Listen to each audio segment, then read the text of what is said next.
De Carlos Marx y Federico Engel. El Manifiesto Comunista. Parte 1 de 7. Prologado, explicado, anotado y glosado. Trabajo de Gómez Crespo. Este trabajo ha sido minuciosamente prologado y explicado, a medida que transcurre, a través de referencias específicas a los conceptos propios de Marx y sus seguidores. Las referencias a pie de página son numerosas, de manera que el desafío de este audio es aprovechar al máximo este valioso aporte, manteniendo la fluidez de la lectura. Ignoro la adhesión ideológica de Gómez Crespo. Sea cual sea, la considero un aporte a su trabajo. Producción, Alejandro Concha Gajardo, www.alejandroconcha.com. Prólogo. En 1842, a la edad de 24 años, Carlos Marx dirigía un periódico llamado, comillas, La Gaceta Renana, cierre comillas, o del Rin, que se editaba en la ciudad de Colonia. Federico Engel, hijo de una acaudalada familia de industriales, tenía entonces 22 años y enviaba colaboraciones desinteresadas a este periódico. Por aquellas fechas, la familia de Engel decidió enviarle a estudiar y a dirigir los negocios familiares a la ciudad inglesa de Manchester, que era entonces el centro del capitalismo mundial. Aprovechando el viaje, Engel se pasó por Colonia en septiembre de 1842, pero Marx casi no le atendió, pues sospechaba que sus desinteresados artículos y su presencia en el diario eran una maniobra de la policía para infiltrar un espía en la redacción. Engel siguió camino de Manchester, desde donde continuó enviando colaboraciones, hasta que el gobierno prohibió la publicación de la Gaceta Renana. Marx se fue a vivir a París, y ambos, uno en Inglaterra y el otro en Francia, entraron en contacto con una organización obrera secreta llamada la Liga de los Justos. Engel, a su regreso a Alemania, se pasó por París en 1844 para ver a Marx, que ya se había convencido de que Engel no era ningún espía de la policía. En París comprobaron que habían llegado de forma independiente a las mismas conclusiones teóricas. Deseando difundir sus ideas entre los obreros, decidieron explicar sus puntos de vista a los miembros de la Liga de los Justos. A principios de 1847, un representante de la Liga le indicó que casi todos los miembros de la organización estaban convencidos de que sus planteamientos teóricos eran correctos, y le pidió que ingresaran en esta para defenderlos ellos mismos en el próximo congreso. La Liga aprobó los planteamientos políticos de Marx y de Engel, y pasó a llamarse Liga de los Comunistas. Asimismo se encargó a Marx y a Engel que redactaran un manifiesto que contuviera las principales ideas comunistas adoptadas por la Liga. Engel empezó el trabajo con una obra en forma de catecismo, titulada Principios del Comunismo, pero este trabajo fue abandonado posteriormente. Marx y Engel, ayudados por Jenny von Westphalen, la esposa de Marx, consiguieron dar a la imprenta el Manifiesto Comunista en febrero de 1848, exponiendo por primera vez al público el pensamiento marxista de forma sistemática y escrita. El Manifiesto Comunista se basa principalmente en dos ideas profundamente entrelazadas. La primera, que cada persona y sobre todo cada sociedad histórica, tiene una ideología distinta, un pensamiento social e ideológico distinto, compuesto entre otras cosas, por su concepción de la justicia, el derecho, la estética, la libertad, la filosofía, la política, la moral, la sexualidad, la ética o la religión, y por su concepción de la dignidad, la belleza, la propiedad, la vergüenza, la culpa, el honor, la caridad, el decoro, la propiedad, la virilidad, la feminidad, la infancia o el honor. Lo que origina estas ideas, distintas en cada persona, sociedad, cultura o civilización, es la estructura económica y productiva en esa sociedad. Si las diversas sociedades tienen estructuras familiares distintas, es porque el sistema económico de cada una de ellas es distinto. Si cada sociedad considera el sentido de la dignidad de una forma distinta, es porque cada sociedad tiene un sistema económico distinto.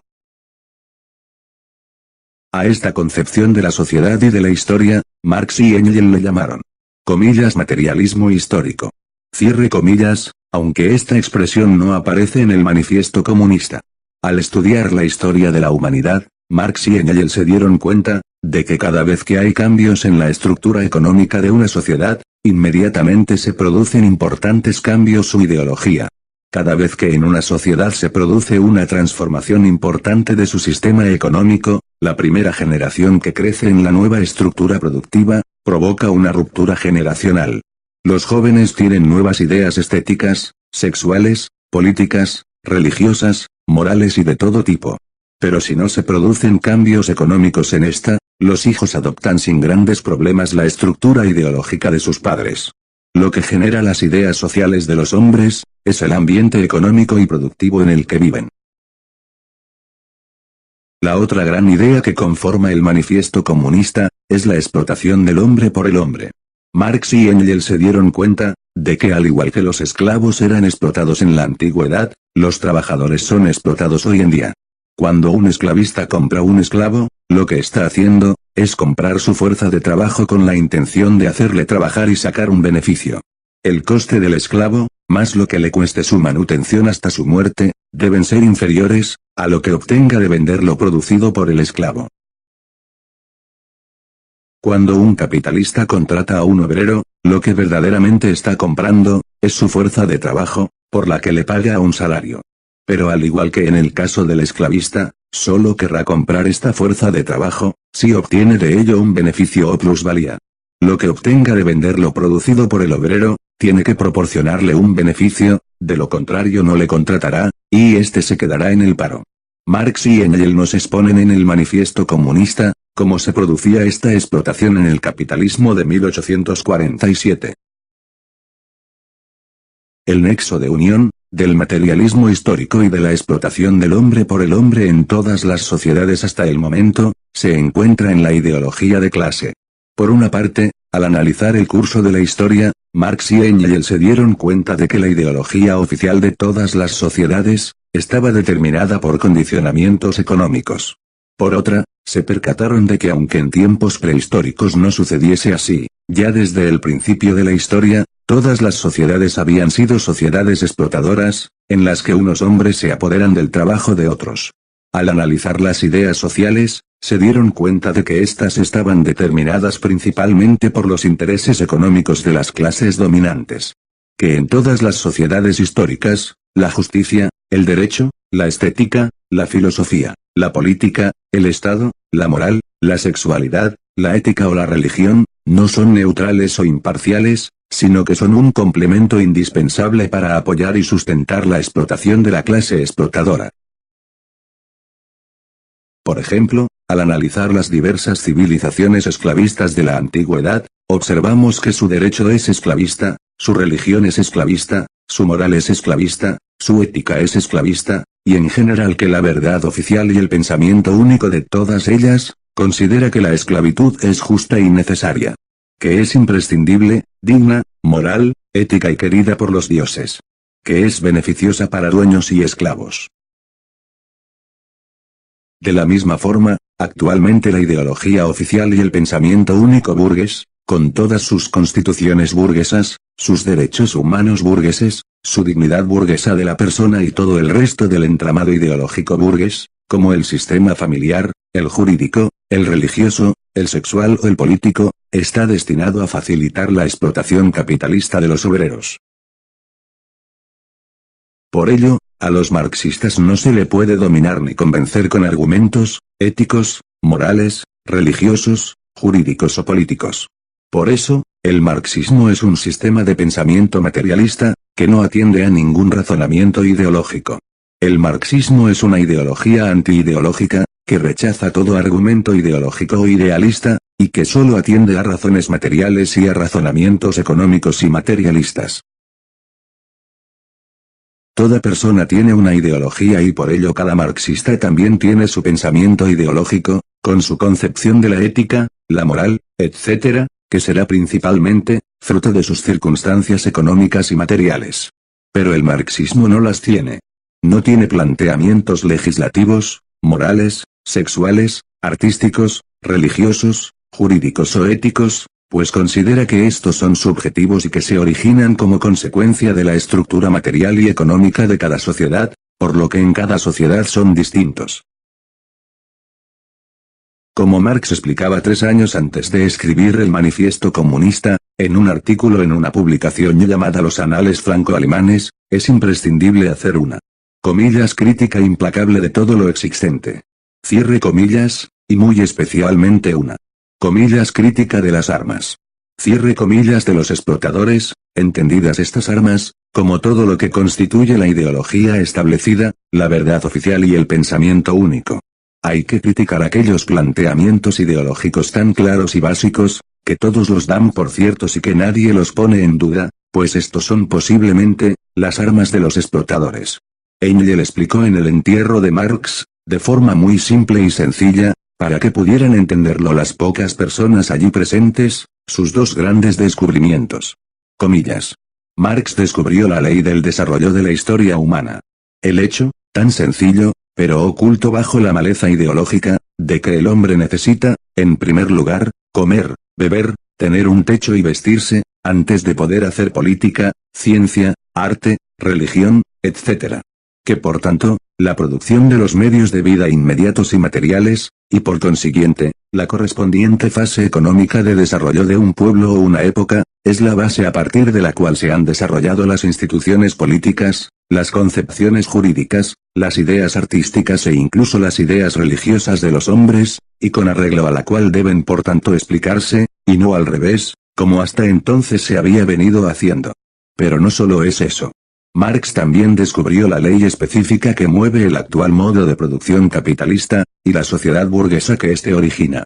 El descubrimiento de la plusvalía, iluminó de pronto estos problemas, mientras que todas las investigaciones anteriores, tanto las de los economistas burgueses, como las de los críticos socialistas, habían vagado en las tinieblas.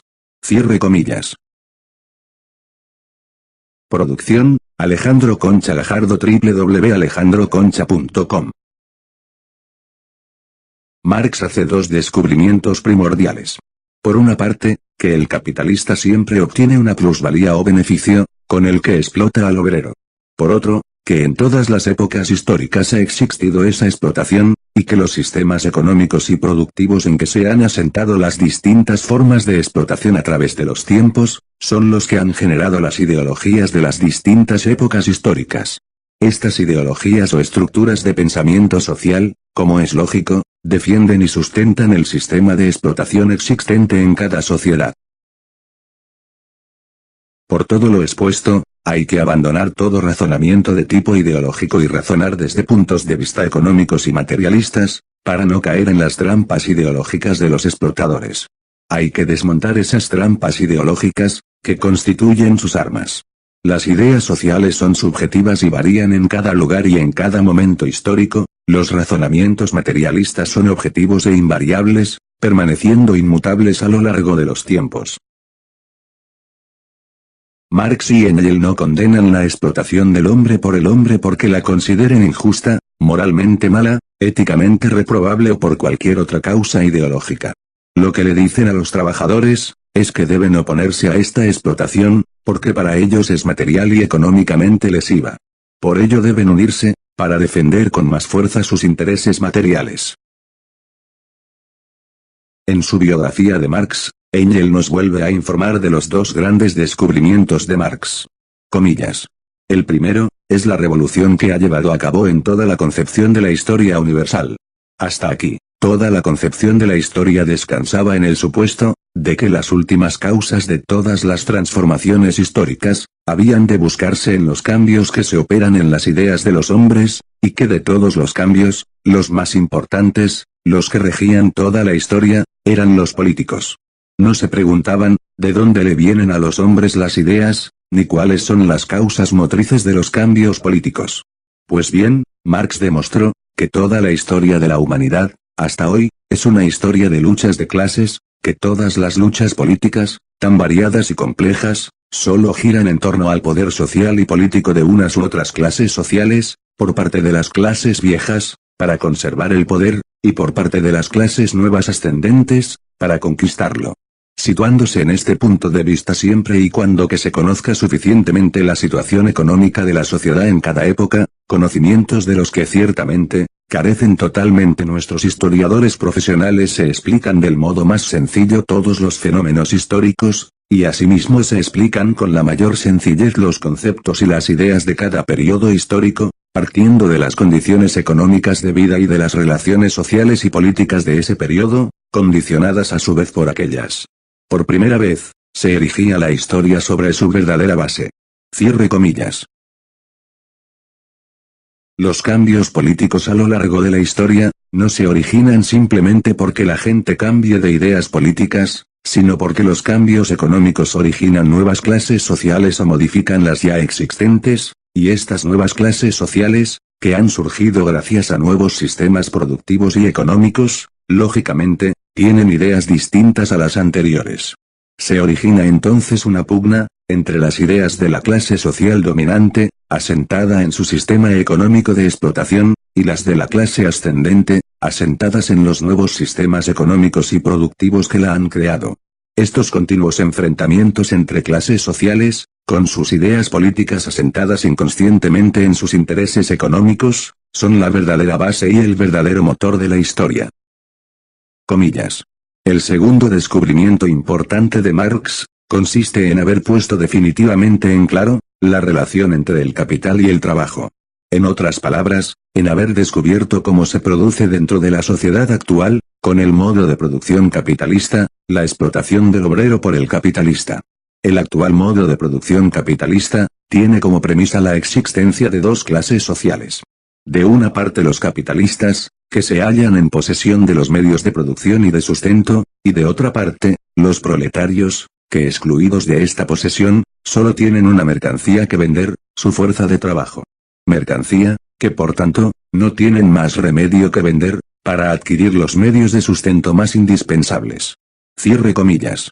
El segundo gran descubrimiento de Marx, es el haber descubierto y analizado, cómo se produce la explotación del obrero industrial por el burgués capitalista. Que el beneficio empresarial, es una forma de explotación de los obreros. La base del marxismo y por ello del manifiesto comunista, se resume en dos conceptos: el materialismo histórico y la explotación de los obreros por la burguesía. Texto. El manifiesto comunista. Nota. Aunque en castellano se conoce como el manifiesto comunista, el título original era Manifiesto del Partido Comunista. Texto. Un fantasma recorre Europa, el fantasma del comunismo. Contra este fantasma se han conjurado en una santa jauría, todas las potencias de la vieja Europa, el Papa y el Zar, Metternich, y Guizot, los radicales franceses, y los polizontes alemanes. Nota. El manifiesto comunista, ha dado lugar a diversas obras literarias, como el poema de Rafael Alberti, Un fantasma recorre Europa, aparecido en El poeta en la calle, de 1931 a 1935, que empieza con estas palabras, o el de Bertolt Brecht, El manifiesto en verso. El comunismo no es una invención de Marx y Engels, pues las ideas comunistas existen desde el principio de los tiempos. Ya Platón creó el comunismo platónico, una sociedad perfecta, de carácter idealista y en muchos aspectos reaccionario. La palabra comunismo, proviene de común, y los primeros cristianos eran comunistas, tal como nos los presentan los Hechos de los Apóstoles, pues todo lo tenían en común, y la palabra comunión, tiene el mismo origen etimológico que comunismo. Engels en el prólogo a la edición alemana del Manifiesto Comunista de 1890, indica acerca del término comunismo: en 1847, el socialismo designaba un movimiento burgués, el comunismo un movimiento obrero. El socialismo era, a lo menos en el continente, una doctrina presentable en los salones, el comunismo, todo lo contrario, y como en nosotros era ya firme entonces la convicción, de que la emancipación de los trabajadores solo podía ser obra de la propia clase obrera, no podíamos dudar en la elección de nombre. Más tarde, no se nos pasó nunca por la cabeza, el modificarlo. Tras la derrota de Napoleón en 1815, todos los reyes de Europa formaron la Santa Alianza, para asegurarse que no se establecería ningún régimen liberal en la Europa continental, ayudándose militarmente unos a otros, para mantener sus monarquías absolutas. Marx y Engels utilizan la palabra Ejtihad, para darle múltiples significados a la frase. Significa cacería, cruzada, campaña de difamación, azuzar a una jauría de perros, enviar a la policía contra alguien y también santa alianza. De la misma forma que existía una santa alianza contra los liberales, también existía una santa jauría contra los comunistas. Indirectamente, están llamando perros, a quien conforman esta santa jauría anticomunista. El Papa era el rey del Reino de Roma, que abarcaba toda la Italia central, en donde reinaba como monarca absoluto. Como tal, pertenecía a la Santa Alianza. De todos los monarcas que constituían la Santa Alianza, el zar Nicolás I era el más reaccionario de todos y el principal valedor de esta.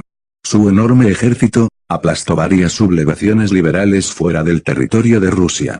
Engel nos indica en su obra, El papel de la violencia en la historia, que en 1855, cuando el resto del ejército ya no era capaz de expulsar al enemigo del suelo ruso, el cabeza de chorlito de Nicolás, perdió miserablemente el ánimo y se envenenó. Metternich, príncipe austrohúngaro y canciller de Austro-Hungría de 1821 a 1848. Fue el inspirador y organizador del Congreso de Viena, 1815, en el que se decidió la creación de la Santa Alianza. Protagonizó en su país una política extremadamente reaccionaria. Engel nos indica en el papel de la violencia en la historia, Metternich levantó entre su Estado y Alemania una verdadera muralla china. Las tarifas aduaneras impedían la entrada de productos materiales de Alemania, la censura, los espirituales, las más inverosímiles restricciones en materia de pasaportes limitaban al extremo mínimo las relaciones personales. En el interior, un absolutismo arbitrario, único incluso en Alemania, aseguraba al país contra todo movimiento político, hasta el más débil. Un año después de escribirse el Manifiesto Comunista, fue derrocado por la fuerza. En su obra, Revolución y Contrarrevolución en Alemania, Engel indica: el 13 de marzo siguiente, de 1848, el pueblo de Viena dio al traste con el poder del príncipe Metternich, a quien puso en vergonzosa fuga del país. Guizot, historiador, enemigo declarado del proletariado y ministro de Asuntos Exteriores de Francia cuando se escribió el Manifiesto Comunista. En su biografía de Marx, Engel nos indica lo que sucedió cuando Marx se encontraba exiliado en París. El estudio de la economía política y de la historia de la Gran Revolución Francesa, todavía le dejaban a Marx tiempo para atacar de vez en cuando al gobierno prusiano. Este se vengó, consiguiendo del ministro Guizot, en la primavera de 1845, y parece ser que el mediador fue el señor Alejandro de Humboldt, que se le expulsase de Francia, teniendo que marcharse a Bélgica. En su obra, La lucha de clases en Francia de 1848 a 1850, Marx indica que pese a ser un político burgués, Guizot se colocó activamente al lado de la Santa Alianza. Los radicales franceses. Conjunto de pensadores pertenecientes a la pequeña burguesía, que polemizaban contra la gran burguesía, pero también contra todas las incipientes fuerzas obreras, ya fueran socialdemócratas, socialistas, comunistas o de cualquier otro tipo. El lector de la época en que se escribió el Manifiesto Comunista, se veía sorprendido, pues el fantasma del comunismo no solo se cernía sobre la nobleza absolutista, sino también sobre los burgueses más liberales.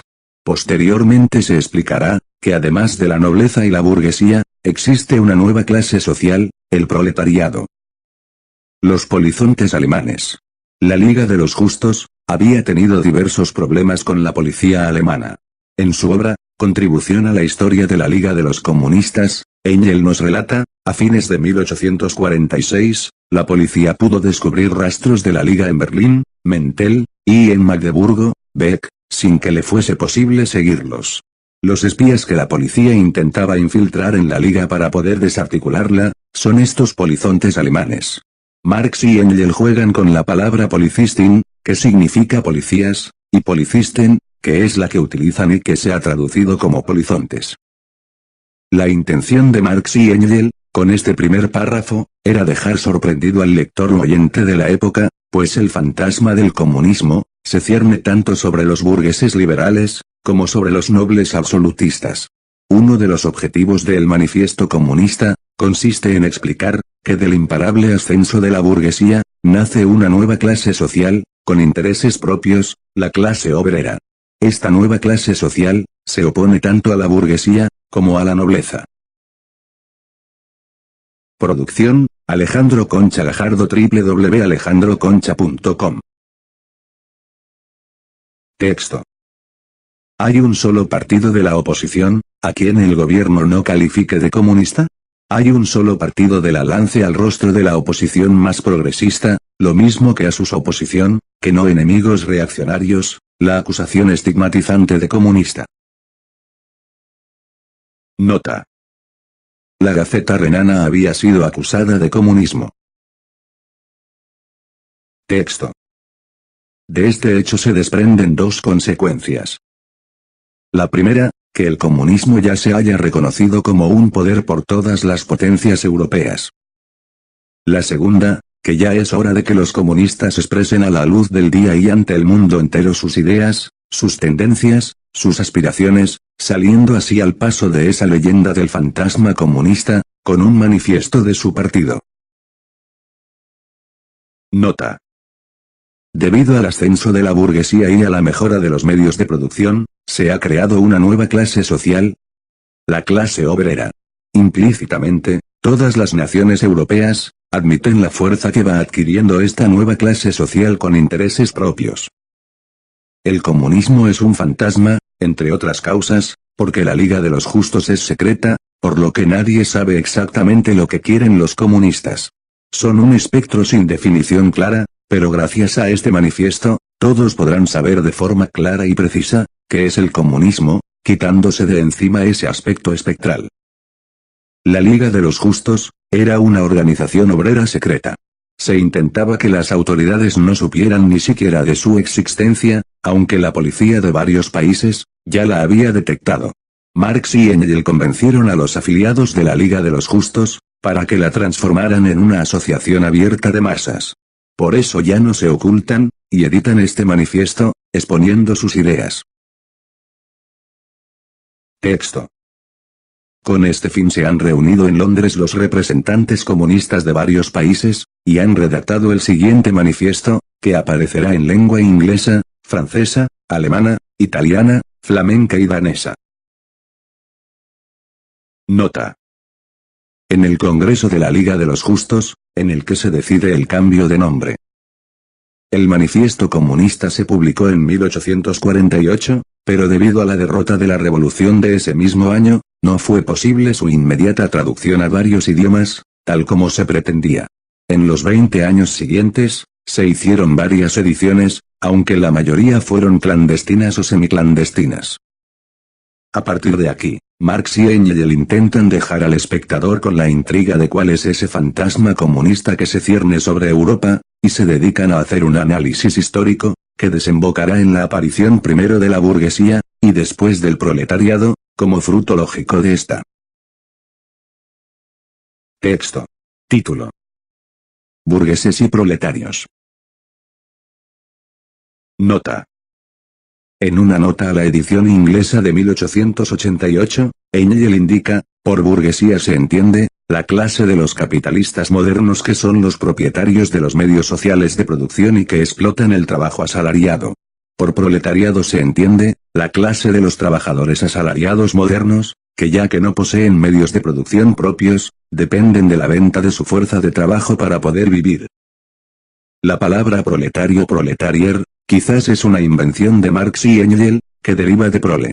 La crearon porque se dieron cuenta de que la explotación tiene una doble vertiente.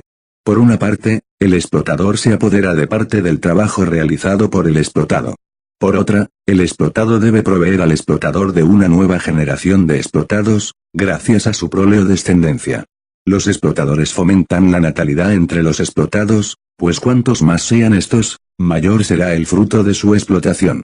De la misma forma que el esclavista obliga a sus esclavos a tener todos los hijos posibles, los burgueses de la época habían creado una ideología y una legislación natalista, de defensa de la vida, que intentaba aumentar en todo lo posible el número de trabajadores. Estaban legalmente prohibidas la eutanasia, la homosexualidad, el suicidio, el aborto, los medios anticonceptivos, y en general todo lo que se pudiera oponer al aumento de la población. Además en alemán, prolet también significa plebeyo, vulgar. Texto. Hasta nuestros días, la historia de la humanidad ha sido una historia de luchas de clases. Nota. Se refieren a la historia, no a la prehistoria. Como ya hemos visto en la introducción, Marx y Engels pensaban que en periodos prehistóricos, había existido una sociedad sin clases, a la que llamaron comunismo primitivo o estado primitivo.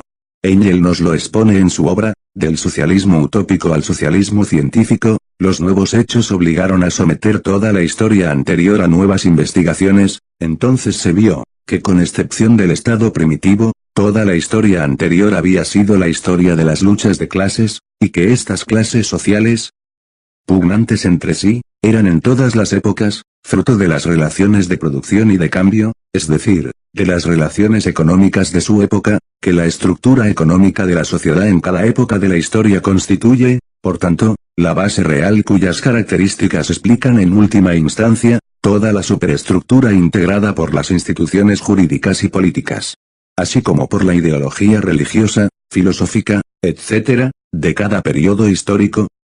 En la nota sobre Guizot, hemos visto que Marx, y también Engels, había estudiado la Revolución Francesa, intentando encontrar sus causas, y en general el origen de todas las transformaciones históricas. En su biografía de Marx, Engels indica, solo en la escuela moderna de los historiadores franceses, y en parte también de los ingleses, se había impuesto la convicción de que, por lo menos desde la Edad Media, la causa motriz de la historia europea era la lucha de la burguesía en desarrollo, contra la nobleza feudal, por el poder social y político. Pues bien, Marx demostró que toda la historia de la humanidad, hasta hoy, es una historia de luchas de clases, que todas las luchas políticas, tan variadas y complejas, solo giran en torno al poder social y político de unas u otras clases sociales, por parte de las clases viejas, para conservar el poder, y por parte de las nuevas clases ascendentes, para conquistarlo. La historia de la humanidad, es un continuo forcejeo entre clases sociales, con intereses materiales contrapuestos. Frente a la historiografía mayoritaria en la época, que consideraba la historia como un transcurrir de reyes y de guerras, la nueva concepción de la historia, aseguraba que la verdadera base de esta, es la transformación de la sociedad y de sus clases sociales. Este capítulo titulado Burgueses y Proletarios, es un resumen histórico, de los 10 siglos anteriores, aplicando el nuevo método historiográfico del materialismo histórico. Producción, Alejandro Concha Gajardo, www.alejandroconcha.com. Texto. Libres y esclavos, patricios y plebeyos, señores feudales y siervos de la gleba, maestros y oficiales, en una palabra, opresores y oprimidos, siempre frente a frente, enfrentados en una lucha ininterrumpida, unas veces encubierta, y otras franca y directa, en una lucha que conduce siempre, a la transformación revolucionaria de la sociedad, o al exterminio de ambas clases beligerantes. Nota. En una sociedad esclavista, se produce una lucha de clase entre los esclavistas y los esclavos. Normalmente es una lucha sórdida y soterrada, pero a veces estalla en las rebeliones de los esclavizados. En la antigua Roma, los hombres libres se dividían en patricios y plebeyos. Además de la lucha de clases entre libres y esclavos, existía una lucha de clases entre patricios y plebeyos, que dio lugar a muchos enfrentamientos e incidentes históricos, especialmente durante el periodo de la República Romana. Los patricios eran los nobles y heredaban su puesto en el Senado o Parlamento, mientras que la plebe, casi no tenía representación política. En la Edad Media, los señores feudales eran los dueños de la tierra, y en cierta medida de sus siervos. Los siervos eran explotados por estos, teniendo que cederles parte de su producción agrícola. Durante la Edad Media, hubo todo tipo de enfrentamientos entre ambas clases sociales, con quema de graneros, asesinato de obispos y rebeliones campesinas. Marx y Engels indican en la ideología alemana, las grandes insurrecciones de la Edad Media partieron todas del campo, pero, igualmente resultaron fallidas, debido precisamente a su dispersión y a la tosquedad inherente a la población campesina. Desde la Edad Media, hasta el siglo XIX, se estableció la producción mediante gremios. En todas las ciudades había entre 50 y 100 gremios, que dominaban todas las profesiones urbanas. Solo podía ejercer una profesión, quien fuese miembro del gremio de esa profesión, y esta pertenencia pasaba de padres a hijos por herencia.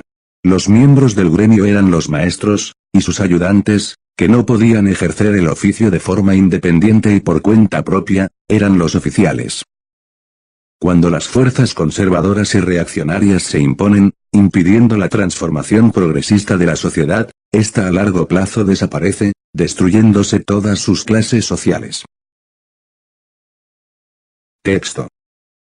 Desde el principio de la historia, nos encontramos siempre la sociedad dividida en estamentos, dentro de cada uno de los cuales, hay a su vez, una nueva jerarquía social con grados y posiciones. En la Roma antigua eran los patricios, los equites, los plebeyos, los esclavos. En la Edad Media eran los señores feudales, los vasallos, los maestros, los oficiales de los gremios, los siervos de la gleba y dentro de cada una de estas clases, nos encontramos también con matices internos. Nota. La sociedad se divide en clases sociales, y estas en nuevas clases y subclases. Los patricios romanos, constituían la nobleza romana, que heredaba su puesto en el senado o parlamento. Los equites, eran los ciudadanos romanos que no eran patricios, pero que eran lo suficientemente ricos como para comprarse un caballo con el que ir a la guerra, por lo que no servían en la infantería de las legiones. Los plebeyos constituían la plebe, o pueblo bajo pero libre, pues no eran esclavos y tenían la ciudadanía romana.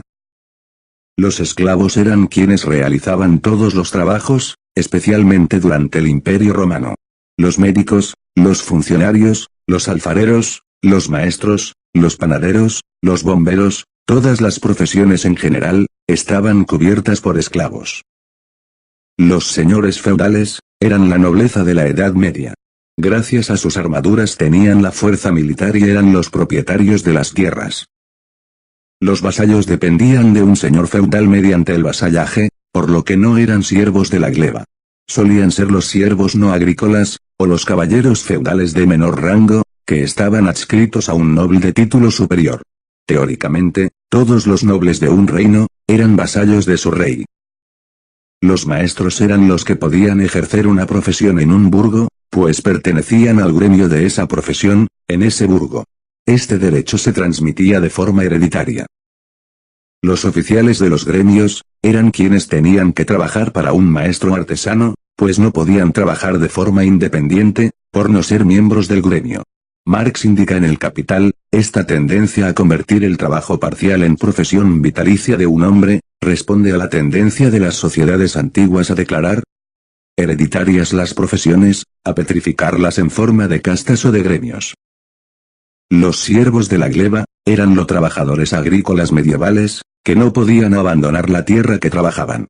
Eran súbditos de su señor feudal y estaban sujetos a la tierra, estando obligados a cultivarla, no pudiendo abandonar su trabajo. Obsérvese que Marx y Engels consideran, que toda clase social, tiene subclases sociales. Texto. La moderna sociedad burguesa, que ha surgido de las ruinas de la sociedad feudal, no ha abolido los antagonismos de clase. Lo que ha hecho, solo ha sido crear nuevas clases, nuevas condiciones de opresión, nuevas modalidades de lucha, que han venido a sustituir a las antiguas. Nota. La burguesía, que apareció en los burgos medievales, ha transformado con su actividad productiva aquella sociedad feudal, hasta crear la moderna sociedad capitalista. El pensamiento burgués, aseguraba entonces y asegura hoy en día, que ya no existen clases sociales o explotación del hombre por el hombre, tal como sucedía en el esclavismo. Marx y Engels le responden, que la explotación sigue existiendo, al igual que en otros tiempos. Lo que ha hecho el capitalismo, ha sido crear una nueva forma de explotación. El burgués, gracias a la posesión del capital, se apropia de parte del trabajo realizado por el obrero, de la misma forma que el esclavista, se apoderaba de parte del trabajo realizado por el esclavo. En su biografía de Marx, Engels indica, para la idea socialista, esta nueva concepción de la historia tenía una importancia culminante. Demostraba que toda la historia, hasta hoy, se ha movido en antagonismos y luchas de clases, que ha habido siempre clases dominantes y dominadas, explotadoras y explotadas, y que la gran mayoría de los hombres ha estado siempre condenada a trabajar mucho y disfrutar poco. Texto. Nuestra época, la época de la burguesía, se caracteriza por haber simplificado estos antagonismos de clase. Hoy y cada vez más abiertamente, toda la sociedad tiende a separarse, en dos grandes grupos enemigos, en dos grandes clases antagónicas, la burguesía y el proletariado.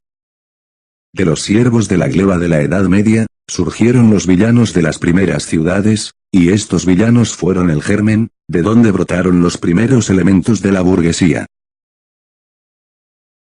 Nota. Los que vivían en las villas o burgos, que dieron lugar a la primera burguesía. Texto. El descubrimiento de América o la circunnavegación de África, abrieron nuevos horizontes e imprimieron nuevo impulso a la ascendente burguesía. El mercado de la China y de las Indias Orientales, la colonización de América, el intercambio comercial con las colonias, el incremento de los medios de cambio y de las mercaderías en general, dieron al comercio, a la navegación, a la industria, un empuje jamás conocido, atizando con ello el elemento revolucionario, que se escondía en el seno de la sociedad feudal ya en descomposición. Nota. La burguesía es una clase social revolucionaria, que mediante la producción y el comercio, ha transformado lenta pero totalmente la sociedad feudal. Engel en su biografía de Marx indica, con el descubrimiento de los territorios no europeos, desde mediados del siglo XV, la burguesía obtuvo una zona comercial mucho más extensa, y, por tanto, un nuevo acicate para su industria. La industria artesana fue desplazada en las ramas más importantes por la manufactura de tipo ya fabril, y esta, a su vez, por la gran industria, que habían hecho posible los inventos del siglo pasado, principalmente la máquina de vapor, y que a su vez repercutió sobre el comercio, desalojando, en los países atrasados, al antiguo trabajo manual y creando, en los más adelantados, los modernos medios de comunicación, los barcos de vapor, los ferrocarriles, el telégrafo eléctrico. Posteriormente, este sistema de producción fue sustituido por la manufactura. Dentro del mismo taller artesanal, unos extraían la arcilla, otros la amasaban, otros la torneaban, otros la cocían y otros la vendían. De esta forma, se produjo una mejora en la calidad y el precio de los productos manufacturados. Marx en El Capital, explica la manufactura diciendo, consiste en reunir en un solo taller, bajo el mando de un mismo capitalista a los obreros de diversos oficios independientes, por cuyas manos tiene que pasar el producto hasta su terminación. Así, por ejemplo, un coche, de caballos, es el producto colectivo del trabajo de toda una serie de artesanos independientes, carreros, talabarteros, costureros, cerrajeros, latoneros, torneros, tapiceros, vidrieros, pintores, barnizadores, doradores, etc. La manufactura de coches, reúne en un taller todos estos oficios y los entrelaza. Texto. Pero los mercados seguían ampliándose, y la demanda de productos crecía sin cesar. La manufactura ya no era suficiente. La máquina de vapor, revolucionó los sistemas de producción. La manufactura cedió el puesto a la gran industria moderna, y la clase media industrial, tuvo que dejar su puesto a los grandes magnates de la industria, a jefes de auténticos ejércitos industriales, a los burgueses actuales. Nota. Al descubrirse la máquina de vapor, el sistema de producción mediante la división del trabajo en el taller, quedó superado. Entonces la burguesía creó la gran industria, que sustituyó a la manufactura. Texto. La gran industria creó el mercado mundial, ya preparado por el descubrimiento de América. Este imprimió un gran impulso al comercio, a la navegación y a las comunicaciones por tierra. A su vez, estos progresos redundaron considerablemente en provecho de la industria, y en la misma proporción en que se acrecentaba la industria, el comercio, la navegación o los ferrocarriles, se desarrollaba la burguesía. Crecían sus capitales, e iba desplazando a un segundo plano a todas las clases sociales heredadas de la Edad Media. Nota. La modificación de los sistemas productivos por parte de la burguesía, por una parte destruye todas las demás clases sociales heredadas de la Edad Media, pero al mismo tiempo, crea un proceso de globalización del planeta, en el que todavía nos encontramos. Marx indica en El Capital, los capitalistas industriales, los potentados de hoy, tuvieron que desalojar, Para llegar a este puesto, no solo a los maestros de los gremios artesanos, sino también a los señores feudales, en cuyas manos se concentraban las fuentes de la riqueza. Texto. Vemos pues, que la moderna burguesía, es como lo fueron en su tiempo las anteriores clases sociales, el producto de un largo proceso histórico, fruto de una serie de transformaciones radicales, operadas en los sistemas de comercio y de producción. Nota. Carlos Marx indica en La miseria de la filosofía, que este proceso histórico tuvo dos partes. La historia de la burguesía puede dividirse en dos fases. Durante la primera, la burguesía se destaca como una clase sujeta al régimen feudal y a la monarquía absoluta. Durante la segunda, organizada ya como clase independiente, derriba el orden de la sociedad feudal y la monarquía, e instaura sobre sus ruinas el nuevo sistema burgués. La primera fase necesitó un periodo de tiempo mayor que la segunda para desarrollarse y un caudal de energías superior para su culminación. Engel en el Anti-Düring, explica este proceso histórico que ha dado lugar a la burguesía, capa social, oprimida en sus orígenes, tributaria de la nobleza feudal dominante, reclutada entre siervos y vasallos de todo tipo. La burguesía fue conquistando una posición tras otra, en lucha constante con la nobleza, hasta desplazarla y adueñarse del poder en los países más avanzados. Texto. A cada etapa histórica recorrida por la burguesía, le correspondió una nueva etapa en el progreso político. Clase oprimida bajo el poder de los señores feudales, la burguesía forma en la comuna, una asociación autónoma y armada para la defensa de sus intereses. En unos lugares se organiza en repúblicas municipales independientes, y en otros forma el tercer estado tributario de las monarquías. En la época de la manufactura, es el contrapeso de la nobleza dentro de la monarquía feudal o absoluta, y el fundamento de las grandes monarquías en general, hasta que por último, implantada la gran industria y abiertos los cauces del mercado mundial, conquista la hegemonía política y crea el estado actual representativo. El poder público es pura y simplemente, un consejo que gobierna los intereses colectivos de la clase burguesa. Nota. Esta es la primera vez que Marx y Engel aplican el materialismo histórico en el Manifiesto Comunista. Se constata que desde la Edad Media, a cada etapa de avance de los sistemas productivos burgueses, le corresponde un sistema político distinto. Es la economía y las formas de producción de una sociedad, las que generan las ideas políticas de los hombres que viven en esa sociedad, y las que generan sus clases sociales. La burguesía surgió debido a causas económicas. Debido a las transformaciones de los sistemas de comercio y de producción. Si no consideramos el caso de la República Veneciana, que proviene del inicio de la Edad Media, las primeras repúblicas burguesas se crearon en Suiza y después en el norte de Italia, dándose el nombre de comunas. Los burgos dependientes de la nobleza feudal, se liberaron derrotando a esta militarmente, quitándoles a sus señores los privilegios feudales, y obligándoles a vivir en palacios en las ciudades, en vez de en castillos. Como se había establecido un gobierno común, se llamaron a sí mismas comunas. Engel, en la edición inglesa de 1888, añadió esta nota a pie de página: en Francia se denominaban comunas a las ciudades que surgían, incluso antes aún de que sus señores feudales y maestros lograsen conquistar la autonomía administrativa local y los derechos políticos como tercer estado. En términos generales hemos hablado aquí de Inglaterra como país típico del desarrollo económico de la burguesía y de Francia como país típico de su evolución política, y en la edición alemana de 1890, esta otra, así llamaban los habitantes de las ciudades de Italia y Francia a sus comunidades urbanas, después de arrancar a sus señores feudales, mediante compra o por la fuerza, sus primeros derechos de autonomía. En el Anti-Düring, Engel nos explica cómo se originó el poder militar de los burgos. Para obtener pólvora y armas de fuego, se necesitaba la industria y el dinero, y ambos estaban en manos de los habitantes de las ciudades.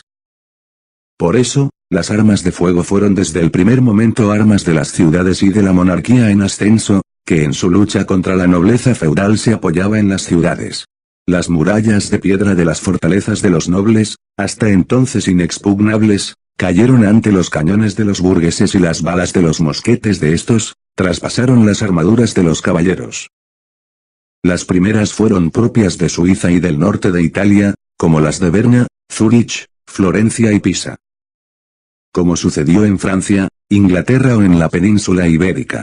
Las villas o burgos dejaban de depender de sus señores feudales, y pasan a prestar vasallaje directamente al rey, con lo que quedaban a la altura de los nobles, y tenían representación en las cortes y demás instituciones.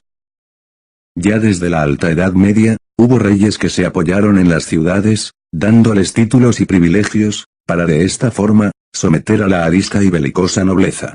La burguesía de las ciudades crecerá hasta tal extremo, que acabará haciéndose con el poder.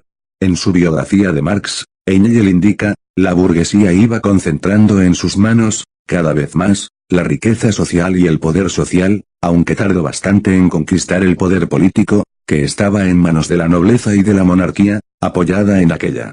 Pero al llegar a cierta fase en Francia, desde la Gran Revolución, la Revolución Francesa, conquistó también y se convirtió, a su vez, en clase dominante frente al proletariado y a los pequeños campesinos.